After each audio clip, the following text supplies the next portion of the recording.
ଯେତେବେଳେ ସିକ୍ୟୁରିଟି ଗାର୍ଡଟି ବସିକି ଖାଇବା ଖାଉଥିଲା ସେହି ସମୟ ସେ ଝିଅଟି ଆସି ସେ ଖାଇବା ଗୁଡ଼ାକୁ ଫିଙ୍ଗିଦେଲା ଆଉ ତାକୁ ଠିଆ ହେବା ପାଇଁ କହିଲା। ସେ ଯେତେବେଳେ ଠିଆ ହେଲା ତାକୁ ଗୋଟେ ଚଟକୁଣା ମାରିଲା। ସେହି ସମୟ ସେ ସିକ୍ୟୁରିଟି ଗାର୍ଡଟି କହିଲା କି ମ୍ୟାଡ଼ାମ୍ ତୁମେ ମୋତେ କାହିଁକି ବାଡ଼େଇଲ? ସେହି ସମୟ ସେ ଝିଅଟି କହିଲା କି ତୋତେ ତ ଏବେ ମୁଁ ଖାଲି ବାଡ଼େଇଛି, ଆଉ ଟିକେ ପରେ ତୋତେ କାମରୁ ମଧ୍ୟ ବାହାର କରିବି, ଆଗକୁ କ'ଣ ହେଉଛି ତୁ ଦେଖିକି ଯା। ସେହି ସମୟ ସେ ସିକ୍ୟୁରିଟି ଗାର୍ଡଟି କହିଲା କି ମ୍ୟାଡ଼ାମ୍ ମୁଁ ସକାଳୁ କିଛି ଖାଇନଥିଲି, ସେଥିପାଇଁ ବସିକି ଖାଉଥିଲି।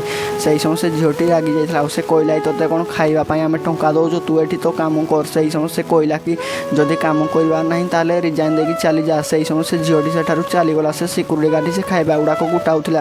ସାଙ୍ଗମାନେ ସେଇ ଯାକୁ ସେ ଅଫିସର ମାଲିକାଣୀ ଆସିଗଲା ଆଉ ସେମାନେ କହିଲେ କି ଆରେ ଭାଇ ତୁମ ଖାଇବା ଗୁଡ଼ାକ କେମିତି ତଳେ ପଡ଼ିଲା।